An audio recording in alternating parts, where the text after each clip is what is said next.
오늘 우리에게 주신 하나님의 말씀 보도록 하겠습니다. 오늘 우리에게 주신 하나님의 말씀은 마태복음 4장 1절에서 11절까지 말씀입니다. 마태복음 4장 1절로부터 11절입니다.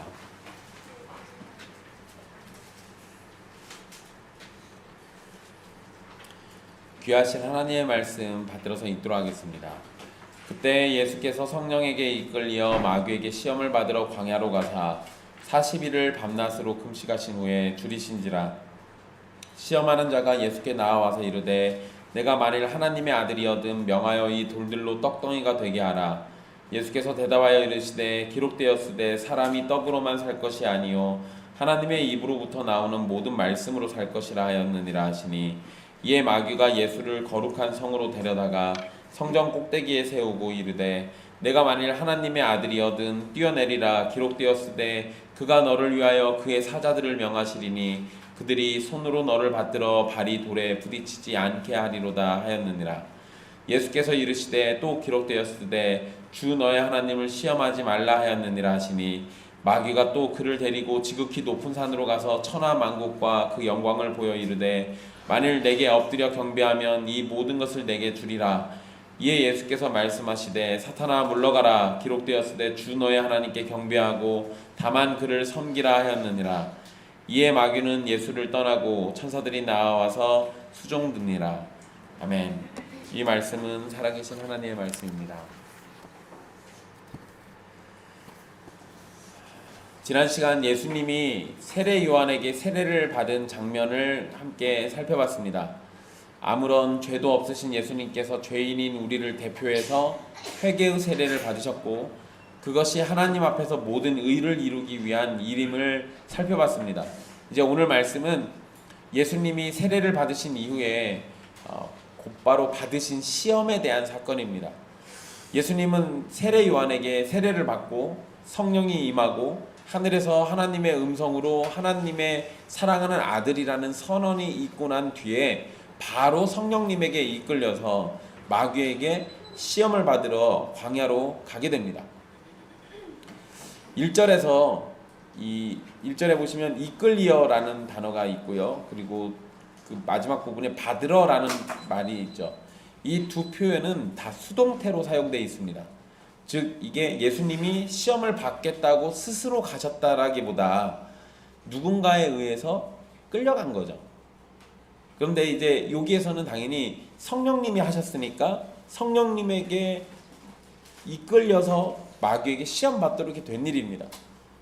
그러니까 예수님이 적극적으로 시험에 참여한 게 아니라 성령님이 적극적으로 예수님을 끌고 가신 거고, 예수님은 거기에 순종하면서 따라가신 모양새가 되는 겁니다.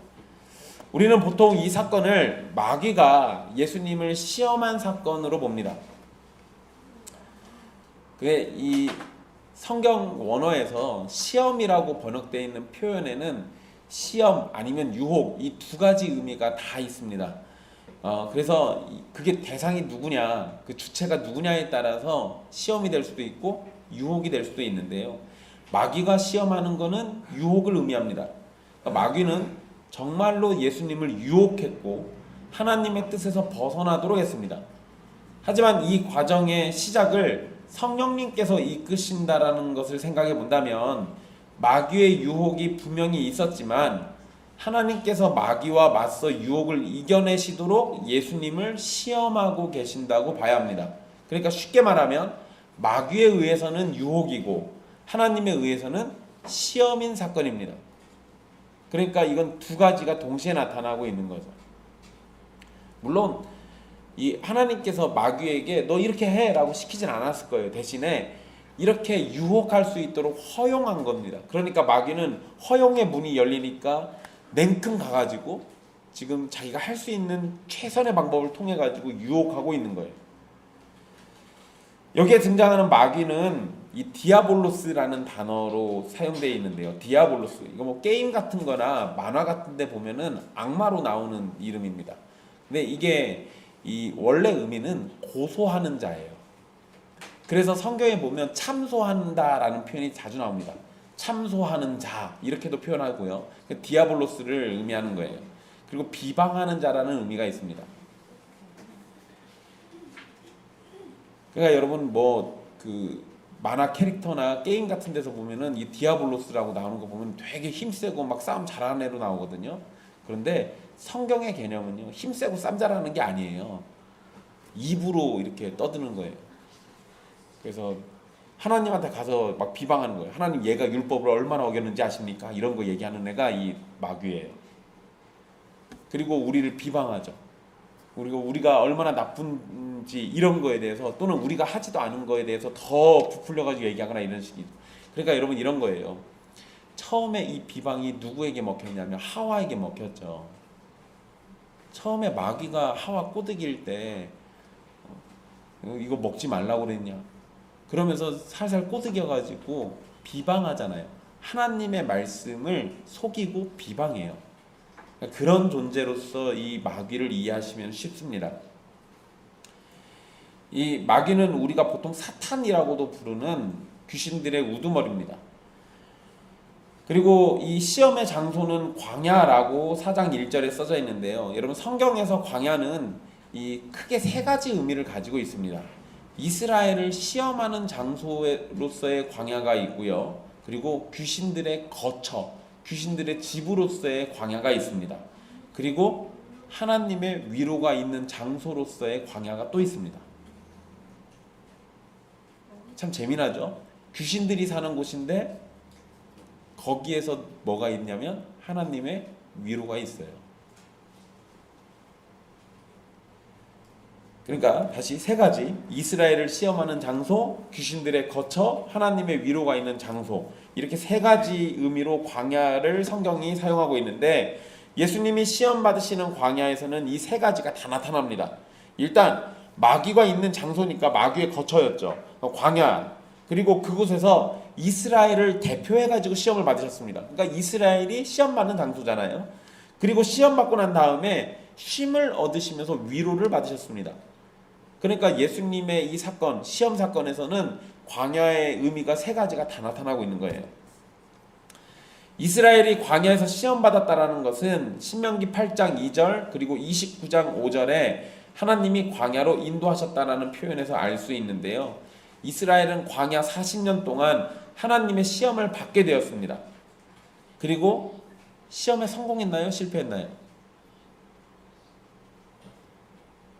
실패하죠. 시험에 실패합니다.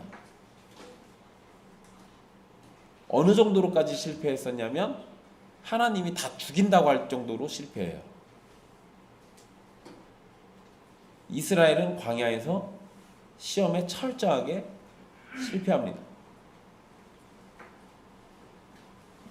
그런 상황 가운데 이제 예수님은 성령 하나님께 이끌려서 실패한 이스라엘을 대신해서 시험을 받게 되는 겁니다. 그런데 여러분, 시험에 실패한 게 이스라엘 말고도 또 누가 하나 또 있죠. 좀 더 위로 거슬러 올라가서 아담이 있죠. 아담. 그러니까 예수님이 받으신 시험은 두 존재를 대표해요. 시험에 실패했던 이스라엘을 대신하는 대표성을 띠고, 동시에 시험에 실패했던 아담을 대신하는 대표성을 띱니다. 특별히 사도 바울은 아담을 대표해서 시험 받으시고 둘째 아담으로서 우리에게 오셨다라는 것을 강조하죠. 그런데 그것뿐만 아니라 이스라엘 백성, 곧 하나님의 백성을 대표한다라는 의미도 분명히 있다라는 것을 기억해 두십시오. 그러니까 여러분, 쉽게 얘기하면 이런 거예요. 이스라엘 백성들이 실패했다. 그건 이제 과거의 이야기잖아요. 그런데 그러면 우리는 마귀의 시험에 성공할까요? 실패할까요? 사실 우리는 실제적으로는 날마다 실패하죠. 그런데 예수 그리스도 안에서는 성공한 개념이 됩니다. 그러니까 예수님이 우리를 대신해서 지금 우리가 받아야 할 시험도 예수님이 이 장소에서 다 치르고 계신 걸로 이해하시면 되는 거예요. 이 개념을 또 잘 기억해 두십시오. 예수님은 이 2절에 보니까 40일을 밤낮으로 금식하신 후에 주이신지라 라고 이렇게 되어 있습니다. 40일을 금식하셨어요. 여기에서 이 금식은 음식을 먹지 않는 것을 의미하는 겁니다. 그러죠? 40일 동안. 근데 여러분 혹시나 이슬람교 애들처럼 오해할까봐 성경이 친절하게 잘 써놨습니다. 밤낮으로 금식했다고 되어 있죠. 그 얘기는 저녁도 안 먹었다는 얘기예요. 이슬람교 애들은 금식할 때 해 떨어지면 먹습니다. 재밌는 애들이에요, 걔네들은. 그래서 해 떠 있는 기간에만 막 그 얼굴에다 재 같은 거 바르고 막 금식해요. 그리고 해 떨어지면은 기름진 걸 잔뜩 먹습니다. 해 뜨기 전까지. 그리고 금식했다고 그래요. 이런 이런 거 금식 아니에요. 네. 네, 여러분 뭐 우리도 그런 거 비슷하게 하죠. 아침 9시부터 12시까지 하면은 아침 금식. 12시 넘으면 맛있는 거 먹잖아요. 그게 무슨 금식인가 싶기도 한데 어쨌든 네, 그냥 금식이라고 합시다 일단. 근데 여러분 여기 금식에서 물을 마시지 않는 것까지 포함하진 않습니다. 그러니까 이스라엘 백성들이 금식할 때 최소한 물은 마셨다는 거예요. 그러니까 예수님도 40일 동안 음식은 드시지 않았지만 물은 아마 마셨을 거예요. 왜냐면 사람이 물을 40일 동안이나 안 먹으면 죽습니다. 그렇잖아요. 40일까지 갈 필요도 없어요. 일주일 넘게 버티는 사람도 있긴 한데 어쨌든 하여간에 일주일 이내로 다 죽습니다. 거의 대부분 다 그래요. 그러니까 예수님이 이때 물은 마셨지만 음식은 드시지 않았다. 그러니까 마귀가 다른 걸로 시험하지 않고 음식 가지고만 시험하잖아요. 처음에 시험할 때 사실 여러분 이 지역은 물이 굉장히 귀한 지역이에요. 그런데 마실 물 얘기 안 하잖아요. 그 얘기는 예수님이 물은 드시고 계셨던 거예요. 그러니까 어쨌든 이 예수님의 금식 그리고 40일이라는 표현 때문에 우리는 생각나는 구약의 인물들이 종종 나타납니다. 일단 가장 대표적으로 40일 동안 금식한 존재 모세가 있죠. 모세가 있고요. 또 한 명 세 글자입니다. 엘리야예요. 엘리야. 모세와 엘리야가 40일을 금식하고 그리고 또 여러분 40이라는 숫자 때문에 이스라엘의 40년 광야 생활도 생각이 나게 돼요. 또 이거 광야기도 하고 그러니까 어쨌든 모세와 엘리야는 하나님과 교제하기 위해서 금식했었습니다. 이스라엘은 하나님이 정하신 약속의 땅으로 들어가고 하나님은 백성으로 변화하기 위해 성장하기 위해서 준비 기간으로 40년을 시간을 보냈어요. 그러니까 이러한 의미들도 이 시험 안에 담겨져 있을 것이다라고 우리가 생각하면 어느 정도 맞습니다. 그래서 여러분 예수님이 40일을 금식하시고 마귀에게 시험 받으신 건 아주 쉽게 얘기하면 하나님과 깊은 관계를 맺고 그 앞에 순전한 사람으로 있음을 드러내기 위함이에요. 하나님과의 교제를 위해서 모세와 엘리야가 40일 동안 금식했죠. 이스라엘 백성들이 40년 동안 광야 생활을 하면서 뭐 하는 겁니까? 약속의 땅에 들어가기 위한 준비를 하는 건데 그것이 뭘 의미하냐면 하나님과의 교제를 의미하고 있는 거예요.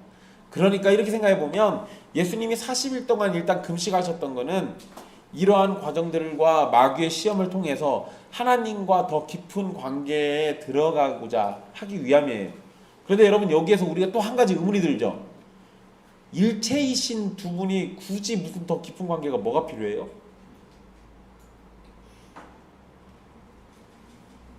그러잖아요. 성부와 성자는 성령님과 함께 삼위일체이신데 일체보다 더 깊은 관계가 뭐가 있어요? 없잖아요. 그럼 도대체 왜 그러셨냐고요? 누구를 위한 거겠습니까? 우리를 위한 거죠. 우리를 위한 거. 예수님의 금식조차도 단순히 마귀에게 시험 받으려고 한 그러는 게 아니라 우리가 하나님과 더 깊은 관계를 맺을 수 있도록 해주시기 위해서 우리의 대표로서 그렇게 금식하고 계신 거예요. 그러니까 시험 받는 그 장면만 중요한 게 아니라 예수님이 금식하신 것도 엄밀히 얘기하면 우리를 위한 예수님의 크신 사랑이 거기에 담겨져 있는 거죠. 그러니까 우리한테는 그것도 너무나 귀한 일입니다. 2절에 40일을 금식하신 예수님의 상태를 줄이신지라라고 이렇게 표현하고 있습니다. 이것은 예수님이 우리와 같은 상태의 사람임을 분명히 알려주는 표현입니다. 예수님이 완전한 사람이시니까 굶게 되면 우리처럼 기운이 빠지고 몸이 망가지게 됩니다. 그 여러분 40일이나 금식하면은요 정상적인 생각도 하기가 어려워요. 40일이나 금식하면. 그렇죠. 일반적으로는 40일 금식하면 죽기도 많이 죽습니다. 근데 여러분 그 안 죽는 사람들도 많아요. 40일 금식 기도하시는 분들이 종종 있어요. 그거 정하고 싶으시면 남원에 가면 무슨 금식 기도원 하는 데 있어요. 거기 가면 날짜 정해놓고 금식해야 하는데 날짜 되기 전까지 원장님이 놔두지 않습니다. 원하시면 거기 가셔가지고. 아니 저는 안 갔어요. 저 동기가 거기 갔는데 3일 있다가 도망 나왔어요. 간다고 그러니까 못 가게 해가지고 야밤에 탈출을 했다고 그래요. 탈출해서 전주로 와가지고 밥 먹고 갔어요. 어쨌든 네. 여러분 그 예수님께서 40일을 금식하시면서 이 기간 사실 뭐 더하면 더 그랬겠지만 40이라는 숫자가 갖고 있는 의미가 있으니까 40일 동안 딱 금식하시고 그러면 그 상태에서 보면 예수님은 인간적으로 사람의 상태로 봤을 때 가장 연약한 상태예요. 그러니까 힘이 넘치고 지혜가 충만하고 막 이런 상태에서 시험을 받은 게 아니라 인간적으로는 가장 연약한 상태에서 시험을 받으신 거예요. 그런데 성경에 표현은 안 돼 있지만 예수님은 인간적으로는 가장 연약한 상태지만 성령으로는 충만하신 상태였을 겁니다. 그러니까 사람의 기준으로 놓고 봤을 때는 이 시험은 반드시 질 시험이에요. 그런데 하나님의 뜻대로 보면 질 시험이 아닌 거죠. 계속 보도록 할게요. 3절에서 마귀는 그 마태가 마귀를 시험하는 자라고 이렇게 부릅니다. 시험하는 자가 이렇게 불러요. 그러니까 마귀의 정체를 시험하는 자라고 부르면서 그가 사람들을 시험해서 유혹에 빠지도록 만드는 존재라는 것을 밝힙니다. 그러니까 여러분 하와도 시험했고 아담도 그 시험에 똑같이 걸려 넘어지는 거고 그 이후에 가인 같은 경우도 죄가 문 앞에 엎드려 있을 때 마귀 얘기는 없지만 거기에서 마귀의 시험이 있었던 거예요. 유혹하고 있는 거죠. 사람의 모든 시험은 이 악한 시험은 다 이 마귀가 하고 있는 겁니다. 그래서 마귀의 존재를 시험하는 자라고 부르고 있어요. 게다가 시험하는 자라는 이 표현은 이후에 예수님을 시험하는 종교 지도자들이 누구에게 속하였는지를 알려주는 표현이기도 합니다. 자꾸만 예수님을 시험하려고 사람들을 보내요. 그거 뭐겠어요? 믿지 않고 시험하려고 하는 자. 딱 마귀에게 속한 자들이에요. 딱 마귀에 속한 자들. 여러분들이 복음을 전하려고 할 때 꼭 이것저것 시험하듯이 질문하는 사람들이 있어요. 그러면은 여러분들이 복음 전하다가 지치시기도 하거든요. 어쩔 때는 짜증도 나기도 하고요. 화가 날 때도 있어요. 근데 여러분 그럴 때 우리가 그 사람들을 마귀에게 지금 붙들려서 저러는가 보다 생각하면 불쌍히 여길 수 있습니다. 그러니까 복음 전하실 때 여러분들한테 이상한 소리하고 막 이상한 말하고 그거 낙담하지 마십시오. 오히려 불쌍히 여겨야 돼요.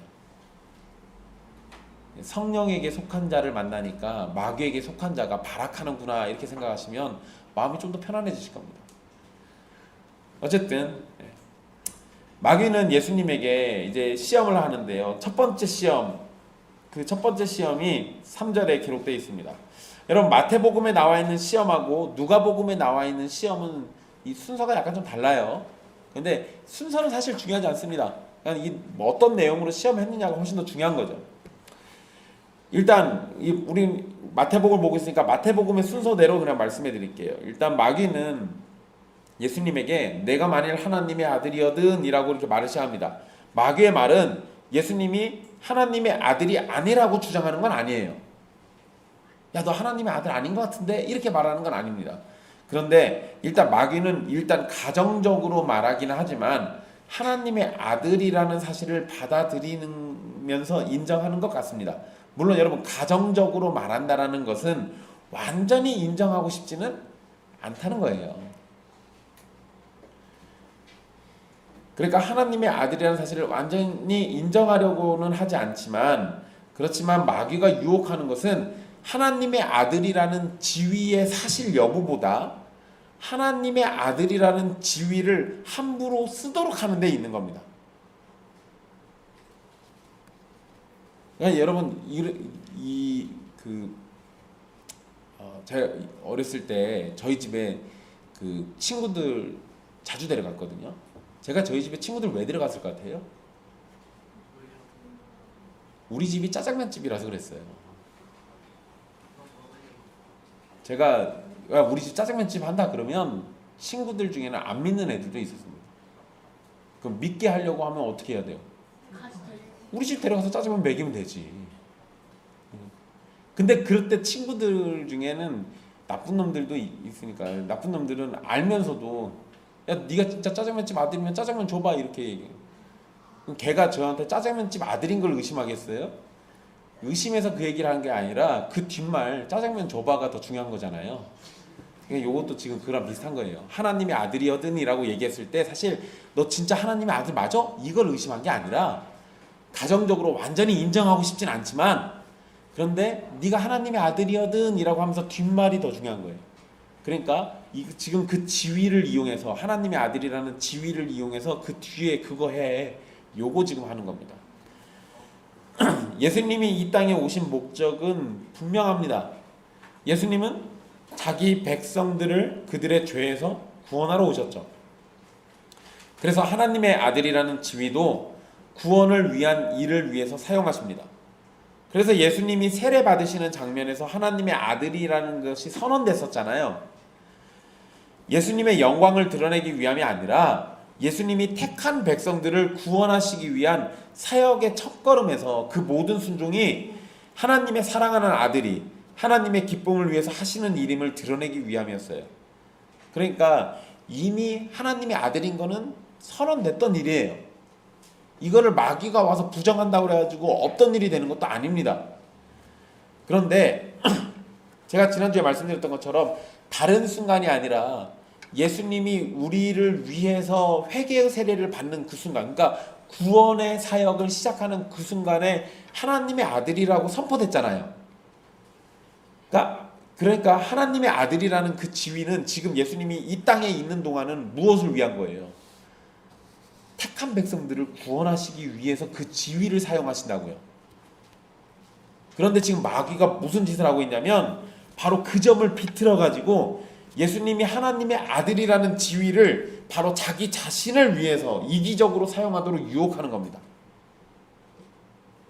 마귀는 금식해서 배가 매우 고프신 예수님을 향해서 돌들이 떡덩이가 되도록 명령하라고 말합니다. 40일 동안 음식을 먹지 못한 상태이기 때문에 음식이 매우 필요한 상태였습니다. 그리고 예수님은 음식이 매우 먹고 싶었을 것이 분명합니다. 그러잖아요. 사람인데 40일을 금식했는데. 근데 여러분 사실 예수님이 돌을 떡이 되게 하시는 것이 범죄일까요? 범죄. 여러분 그게 무슨 범죄입니까? 아니면 성경에 그거 하지 말라고 써 있어요? 그런 말 없잖아요. 그러잖아요. 그러니까 돌이 떡이 되게 하는 것 그 자체는 범죄가 아니에요. 그런데 지금 삶의 방식을 어떻게 할 것인지를 마귀는 시험하는 겁니다. 그러니까 돌이 떡 되게 하는 것 자체가 범죄인 건 아니에요. 계속 들어보세요. 굶주린 예수님이 자신을 위해서 돌이 떡이 되게 할 수 있습니다. 하지만 성자 하나님은 이 땅에 육신을 입고 오셔서 순전히 하나님의 뜻을 따라서 살기 위해 오셨어요. 그리고 지금 자기 백성들의 대표로 마귀를 대하고 계시잖아요. 그러면 이 상황은 모든 성도가 굶주린 것 같이 육신의 필요가 있을 때 하나님의 방식대로 살아갈 것이냐 사람의 방식대로 살아갈 것이냐를 시험하는 거예요. 하나님의 뜻대로 살 것이냐 아니면 필요하다면 니들 마음대로 살 것이냐 이거라고요. 지금 마귀가 그런 거 얘기하고 있어요. 여러분 40일 동안 금식한 사람한테 제일 필요한 게 뭡니까? 당연히 음식이죠. 40일을 못 먹었는데. 그러니까 이렇게 보면 예수님에게는 지금 필요한 것을 채우라고 얘기하고 있는 거예요. 그 자체는 범죄가 아니라고요. 그런데 그것을 채우기 위해서 이 땅에 오신 목적과 상관없는 일을 하시면 그거는 범죄가 돼요. 하나님의 의를 온전히 이루지 못하는 게 된다고. 그러니까 예수님이 그거를 선택하지 않아요. 예수님은 마귀의 유혹에 신명기 8장 3절의 말씀으로 답하십니다. 신명기 8장 3절의 배경은요, 하나님께서 이스라엘을 40년 동안 광야길을 걷게 하신 것을 기억하라는 말씀과 함께 주어진 말씀인데, 하나님은 의도적으로 광야에서 40년 동안 지내도록 하시면서 그들을 낮추시고 시험하시며 하나님만을 의지하도록 가르치셨습니다.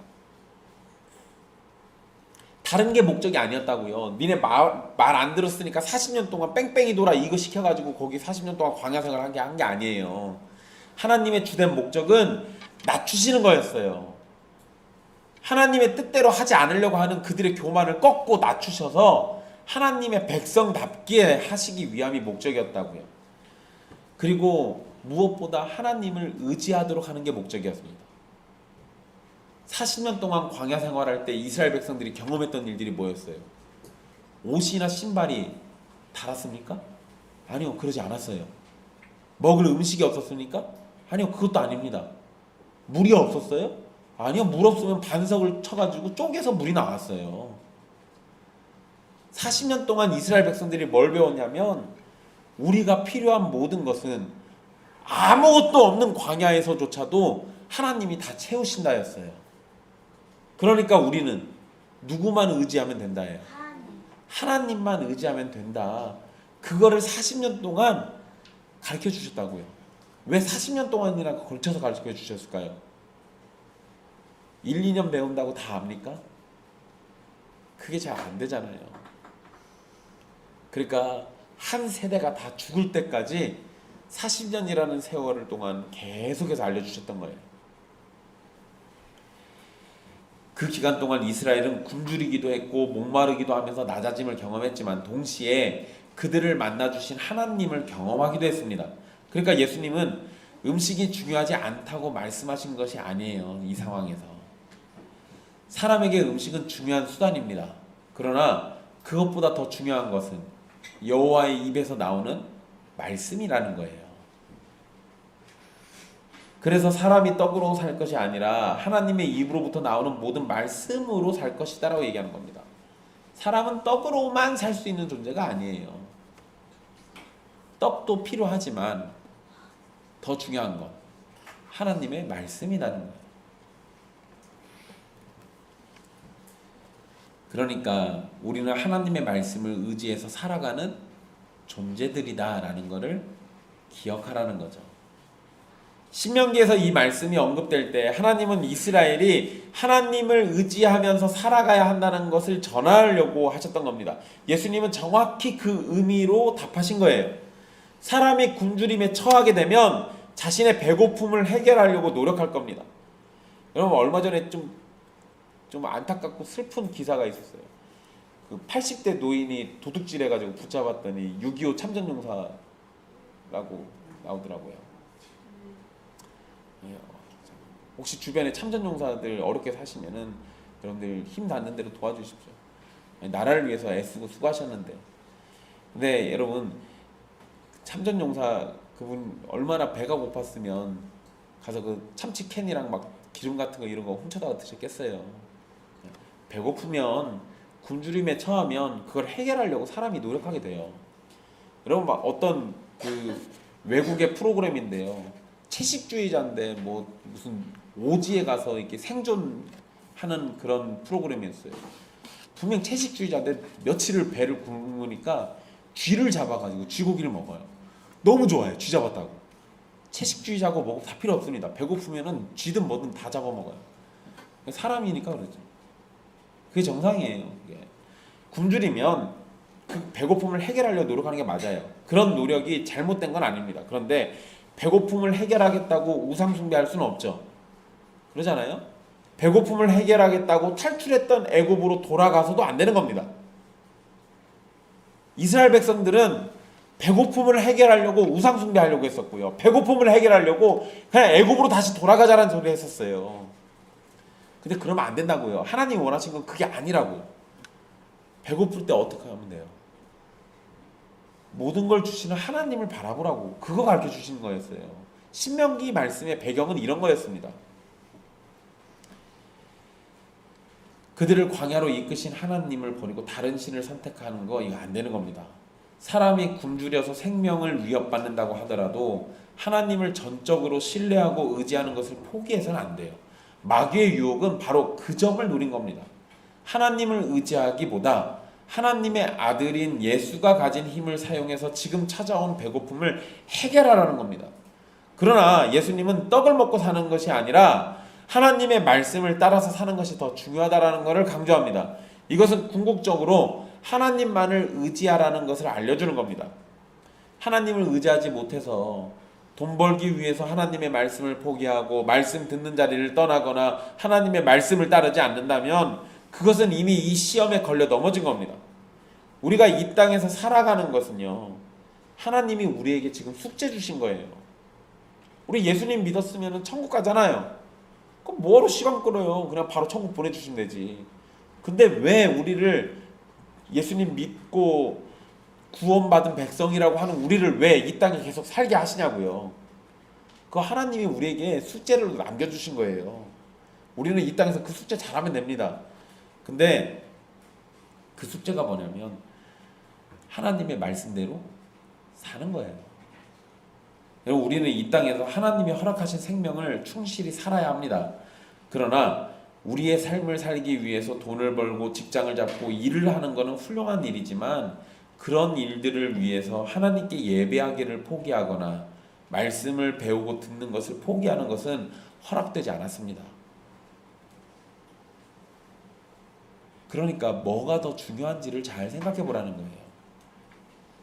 뭐가 더 중요한지를 잘 생각해 보라고. 사람은 미련해서 가진 재산이 줄어들거나 돈을 더 벌 수 있는 상황을 놓칠까봐 주의를 포기하거나 말씀이 있는 교제를 포기합니다. 그러나 주님은 40일을 금식하시면서 생명의 불이 꺼져가는 중에서도 자신을 위해서가 아니라 하나님의 영광을 위해서 그리고 하나님의 방식으로 하나님을 의지하면서 마귀의 유혹을 물리치셨어요. 이게 저와 여러분에게도 필요한 겁니다. 결정적인 순간에 우리가 무엇을 의지하느냐, 우리가 무엇을 쫓느냐, 중요한 일이에요. 아주 중요한 일입니다. 여러분, 제가 그 스마트팜 한다고 여러분들한테 하도 떠들어대가지고 다들 알고 계시잖아요. 제가 그거 한다고요, 제가 비상금 통장에 모아놨던 돈들 다 탈탈 털어가지고 저쪽에다 송금해 주니까 돈이 없어요, 통장에. 그러니까 마음이 굉장히 허해지고요. 그리고 불안 증세가 더 심해졌습니다. 돈이 있을 때는 안정감이 있었는데요, 주머니에 돈이 없으니까 불안해졌어요. 그나마 아직 대출은 안 받아가지고요, 누구에게 쫓기진 않습니다. 그래요, 여러분, 약간 이러니까요 좀 진짜 무서워지기도 하더라고요. 옛날에는 막 그냥 밖에 나가서 누구 밥 사주는 거 겁없이 막 사줬는데요, 이제 한 12번씩은 생각해요. 이거 사줘도 괜찮나? 근데 여러분, 제가 돈이 이렇게 사실 제가 이렇게 돈을 많이 가지고 있었던 적도 얼마 되지 않아요. 그 이전에는 더 어렵게도 살기도 했었으니까. 근데 돈이 있다가 줄어드니까 그 불안함이라는 게 생기더라고요. 근데 그러면서 덜컥 겁이 났어요.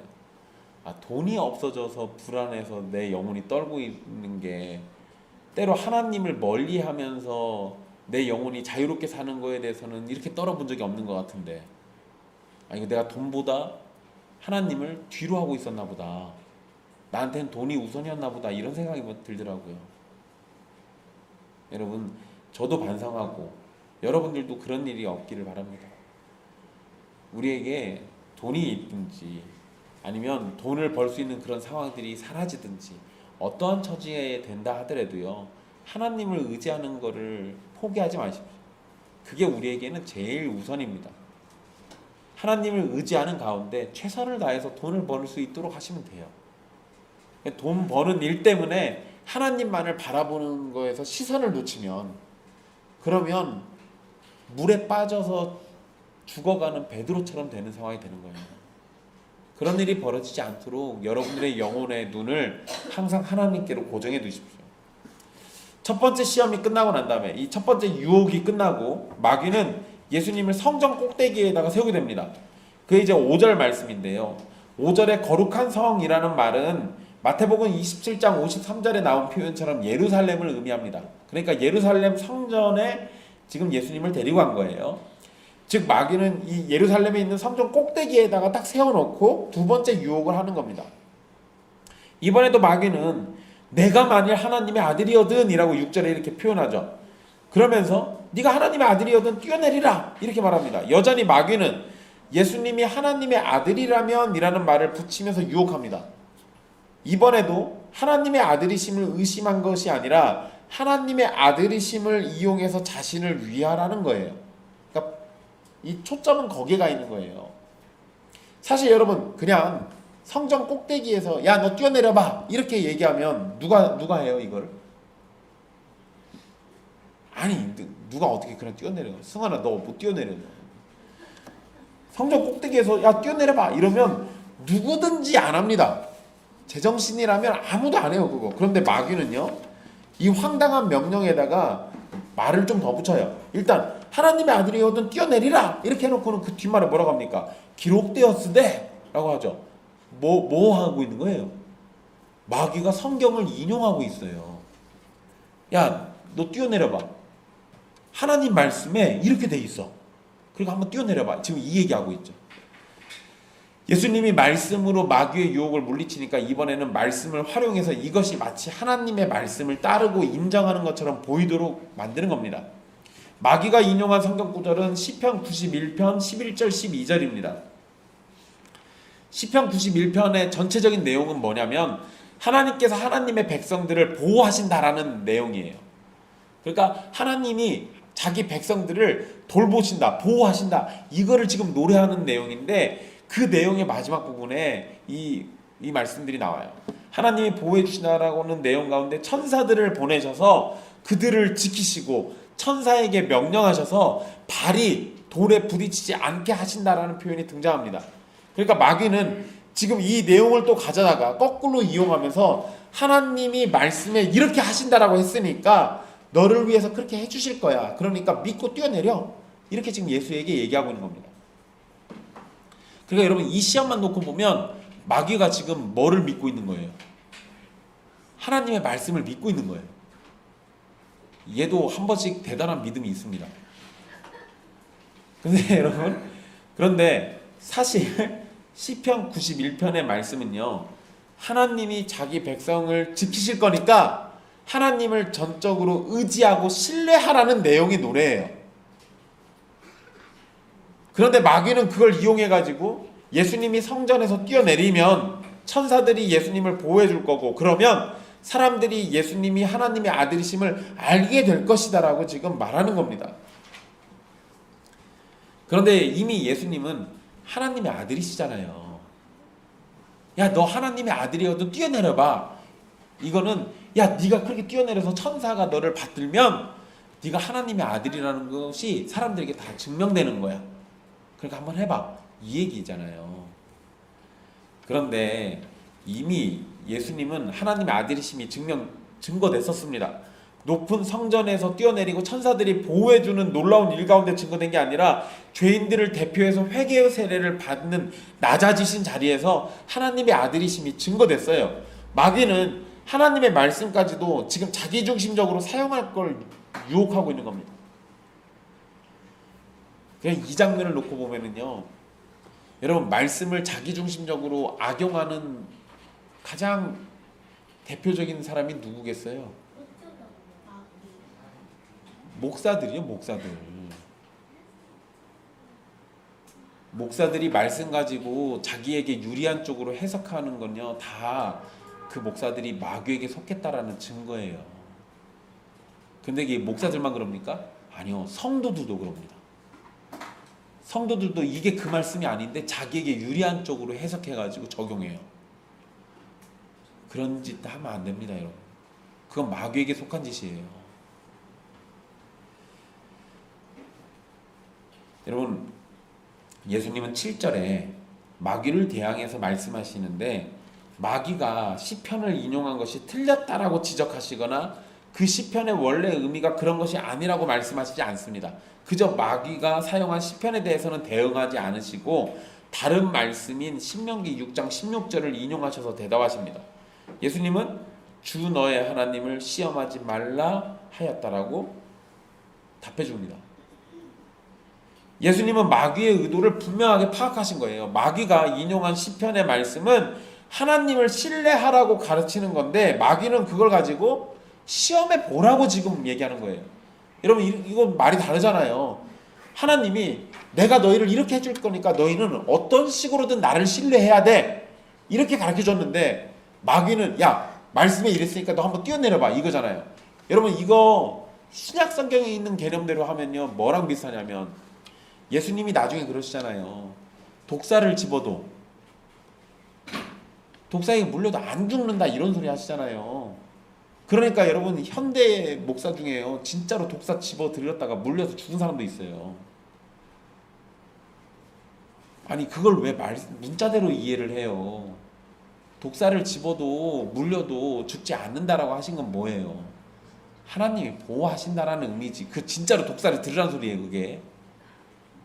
미련한 거예요 그거는. 미련한 거라고요. 그러니까 지금 시편의 말씀은 하나님을 절대적으로 신뢰하라는 의미가 있는 거지 진짜로 성전에서 뛰어내리라는 소리가 아니에요. 그런데 마귀는 그거를 그런 식으로 악용하고 있는 겁니다. 그러니까 시험하는 일이 벌어진 거잖아요. 하나님을 시험하고 있잖아요. 그러니까 예수님이 말씀을 인용해서 시험하지 말라고 얘기하신 거예요. 여러분 이 말씀 예수님이 인용하신 말씀은 신명기 6장 16절인데 이거요 마사에서 시험한 것처럼 하나님을 시험하지 말라는 말씀입니다. 마사라는 곳에서 시험한 일이 뭐냐면요 마사라는 곳에서 백성들이 하나님을 시험한 사건은 출애굽기 17장 2절에 기록되어 있습니다. 이게 뭐냐면 물이 없어서 하나님을 신뢰하지 못하고 물을 달라고 하나님을 시험했던 사건이에요. 이 사건은 예수님이 이 말씀을 인용하신 것은 이스라엘이 마사에서 하나님을 전적으로 신뢰하지 못하고 하나님 앞에서 죄를 지으면서 하나님을 시험한 것처럼 지금 예수님이 성전에서 뛰어내리는 것은 하나님을 시험하는 것이 됩니다. 하나님의 아들이심을 드러내는 일에서 필요하다면 하나님 아버지께서 알아서 드러내 주실 거예요. 그런데 그것을 예수님이 스스로 만들어낼 필요는 없다라는 거예요. 그리고 이미 세례 사건에서 예수님은 하나님의 아들이라고 선언됐잖아요. 그런데 더 많은 사람이 보는 예루살렘 성전에서 뛰어내리면서 하나님의 아들이라는 점을 사람들에게 알리려고 하는 것은 하나님이 요단강에서 선언하신 것으로 만족하지 못하고 더 많은 증인과 사람들의 환호를 받으라고 하는 겁니다. 결국 마귀는 예수님에게 하나님을 움직여서 자신을 드러내고 뽐내고 자랑하고 영광을 얻으라고 유혹하는 거지만 예수님은 그것을 철저하게 거부하고 오히려 마귀를 꾸짖으셨어요. 여러분 우리도 이런 실수 되게 잘합니다. 하나님을 움직여서 자신을 드러내고 뽐내고 자랑하고 영광을 얻으려는 거. 여러분 제가 그 부흥사들이나 막 뭐 기도 강조하시는 분들이 하는 말 중에 제일 웃긴 말이 있어요. 하나님의 보좌를 흔들으라. 보좌가 흔들려요? 내 기도로 보좌가 흔들려요? 여러분 하나님이 앉으신 보좌가 흔들릴 정도면요 내 기도가 하나님보다 무거워하잖아요. 그건 말도 안 되는 소리예요. 그게 뭘 의미하는 거예요? 하나님의 뜻을 또 돌이키라고도 합니다. 기도를 통해서 하나님을 움직여서 나 자신을 드러내라고 하는 거잖아요. 기도는 그렇게 쓰는 거 아닙니다. 기도는 오히려 하나님 앞에 철저히 나를 쳐서 복종시키고 낮아지게 하는데 사용하는 거예요. 기도로 하나님의 뜻을 움직여가지고 어떻게 해보겠다라고 쓰는 게 아니라 그러니까 오해들 하시면 안 되는 겁니다. 이렇게 이제 두 번째 유혹도 실패로 끝나고요. 이제 마귀는 지극히 높은 산으로 예수님을 데리고 갑니다. 그리고 만국과 그 영광을 보여주었다라고 성경에 기록되어 있습니다. 여러분 이 장면에서 사람들은 어떻게 마귀가 천하만국을 다 보여줄 수 있었느냐고 질문하면서 의심을 합니다. 근데 우리는 마귀가 어떤 방식으로 예수님에게 천하만국을 다 보여줬는지 정확히는 알 수 없어요. 하지만 두 가지로 생각해 볼 수 있겠죠. 환상 가운데 이렇게 했을 수도 있고, 또는 이 마귀가 자신의 능력을 사용해서 짧은 시간에 천하만국을 예수님 데리고 다 돌아다녔을 수도 있습니다. 근데 여러분, 환상 가운데 보여주었든 실제로 보여주었든 사실 이게 중요한 게 아니라 마귀가 그것을 통해서 예수님을 유혹하고 있다는 게 중요한 거죠. 그러니까 어떻게 천하만국을 그 순간에 다 봤지? 이런 걸로 자꾸 말꼬리 잡고 싸우지 마십시오. 그건 별로 중요한 거 아니에요. 신명기 34장 1절에서 4절 말씀을 보시면은요, 거기에 하나님은 모세를 느보산 위에 데리고 가십니다. 그리고 거기에서 약속의 땅을 보여주신 일이 있어요. 그런데 참 슬픈 장면이에요. 모세는 약속의 땅을 눈으로 보기는 했지만 그곳에 들어가지는 못합니다. 그리고 그 느보산에서 죽게 되거든요. 그러니까 마귀가 느보산에서 모세의 일을 이용해 가지고 예수님을 유혹하는 거라면 이런 식이 되는 거죠. 모세는 눈으로만 보고 얻지 못했지만 너는 방금 본 것을 다 얻을 수 있다라고 유혹하는 거예요. 게다가 마귀가 조건 하나 겁니다. 자신에게 엎드려 경배하면 이 모든 것을 주겠다. 근데 여러분, 여기에 지금까지 했던 말이 하나 빠졌어요. 그치, 네가 하나님의 아들이거든. 이 말은 이때 안 합니다. 그 얘기는 마귀가 사실은 알고 있었다는 거예요? 모르고 있었다는 거예요? 이미 알고 있었어요. 하나님의 아들인 거 뻔히 알고 있습니다. 근데 여기에서는 그 말 안 해요. 왜? 하나님의 아들인 거 인정하고 절 받고 싶거든요. 그러니까 지금 그 말은 안 합니다. 이제 마귀는 너무도 뻔한 유혹을 합니다. 그런데 여러분, 이 유혹은 매우 강력한 유혹이에요. 왜냐하면 지금 마귀는 자신이 손에 쥐고 있는 것을 다 예수님에게 주겠다라고 얘기하는 거거든요. 예수님은 이 땅에 마귀에게 속한 자들 가운데 자기 백성들을 구원하러 오셨습니다. 만약에 마귀가 그걸 지금 준다면 예수님은 뭐 하실 필요가 없어요? 그쵸? 십자가를 지실 필요 없습니다. 죽음과 무덤에 묻히는 고통도 필요 없어요. 제자들의 배신을 경험할 필요도 없습니다. 사랑하는 어머니 앞에서 죽을 일도 없어요.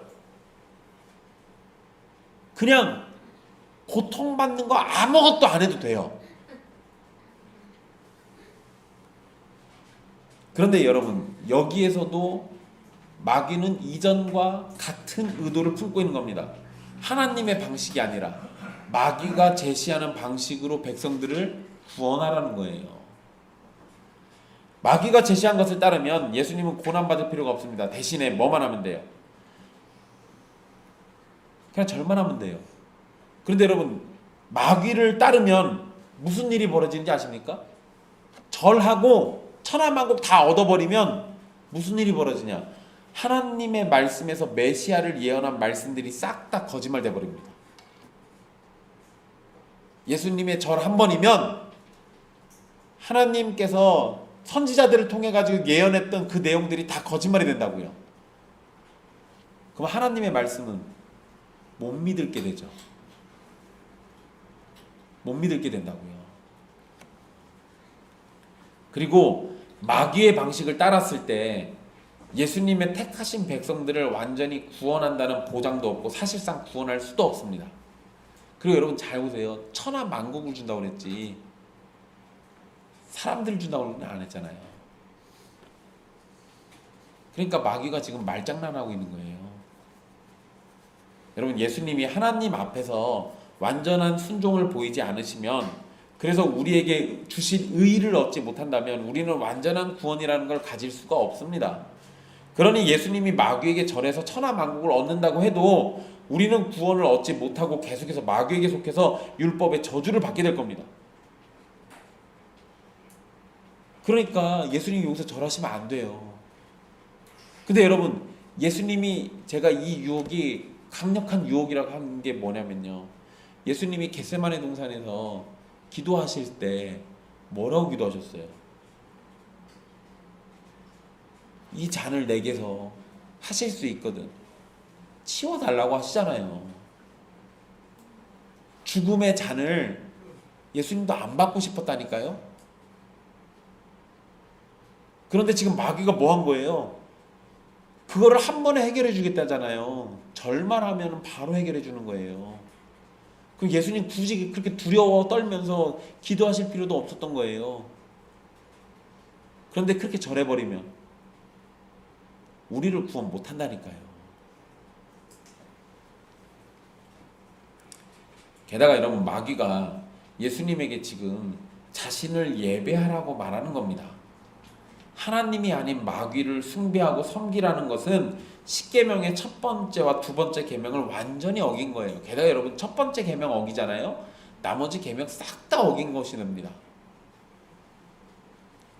그러니까 여러분, 아주 단순하지만 너무나도 강력한 유혹이었고 그 대가는 너무나도 큰 거예요. 마귀의 뻔하고 강력한 유혹에 예수님은 신적인 명령을 내리십니다. 예수님은 마귀를 사탄이라고 부르시면서 물러날 것을 명령하십니다. 그리고 세 번째 유혹에 대해서 성경 말씀을 인용하시면서 대답하셨는데요. 신명기 6장 13절을 인용하셨습니다. 내 하나님 여호와를 경외하며 그를 섬기며 라는 말씀인데요. 예수님은 첫 시험부터 세 번째 시험까지 뭐만 하셨냐면 오로지 하나님만을 의지하고 하나님을 경외하고 섬기는 자세로 대하셨습니다. 그리고 마귀도 하나님을 경외하고 하나님만을 섬겨야 한다는 것을 강조하시면서 자신을 떠날 것을 명령하셨어요. 마귀는 지금까지 이스라엘에게 승리했을지 모르지만 예수님에게는 완전히 실패했습니다. 예수님은 아담과 이스라엘이 실패했던 시험을 너무나도 완벽하게 잘 이겨내셨어요. 예수님의 말씀 때문에 마귀는 떠나게 됩니다. 그리고 마귀 대신에 천사들이 나타나서 예수님을 수종들었어요. 온전히 하나님을 신뢰하고 신뢰하신 예수님에게서 마귀는 철저하게 실패했던 겁니다. 근데 여러분, 그냥 마태복음에서는 마귀가 떠났다라고만 돼 있잖아요. 11절에 마귀는 예수를 떠나고 라고 돼 있는데요. 재미나게도 누가복음에서는 누가복음 4장 13절에 보면요, 마귀가 얼마 동안만 떠났다라고 기록되어 있습니다. 얼마 동안만 떠났다. 그 얘기는 뭐예요? 또 시험하러 왔다. 근데 여러분, 그거는 이 광야에서 시험이 아니라 예수님의 사역 내내 시험이 따라다녔어요. 마귀는 계속해서 유혹했습니다. 누가복음의 표현이 마귀가 다시 예수님을 유혹하기 위해서 찾아왔다는 걸 우리가 알려주는데, 그리고 실제로 이후 마귀는 사람들이나 종교 지도자들의 입을 통해 가지고 끊임없이 유혹했어요. 그리고 예수님을 넘어뜨리려고 했습니다. 심지어 누구까지 이용됩니까? 베드로까지.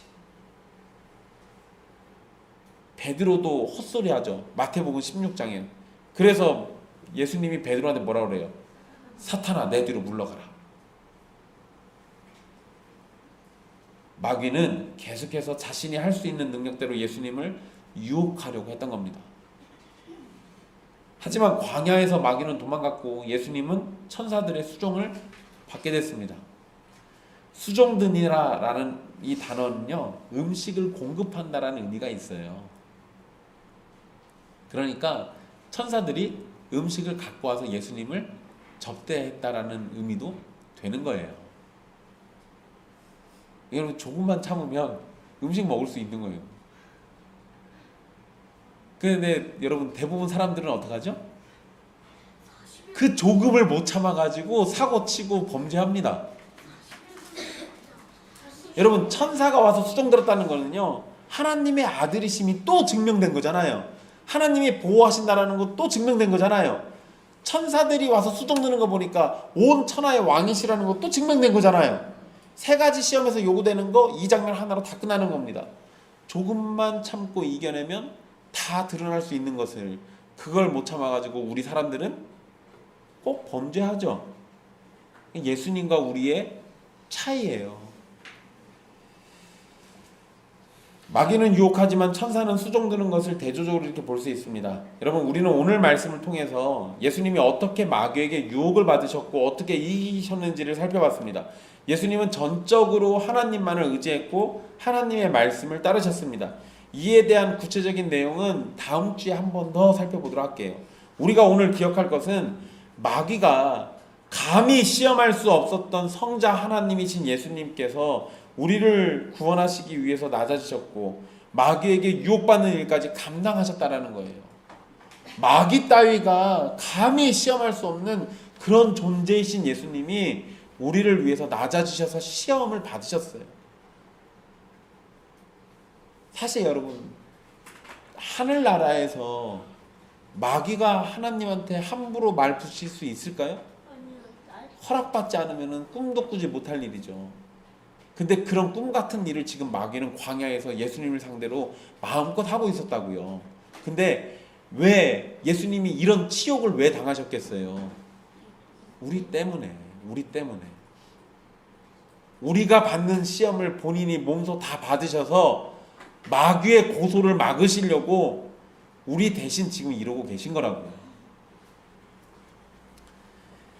이런 일을 위해서 성부께서는 마귀에게 유혹을 허락하셨고 성령님께서는 예수님을 시험받는 광야로 이끄셨습니다. 그리고 성자이신 예수님은 우리를 위해서 훌륭히 유혹을 이겨내셨습니다.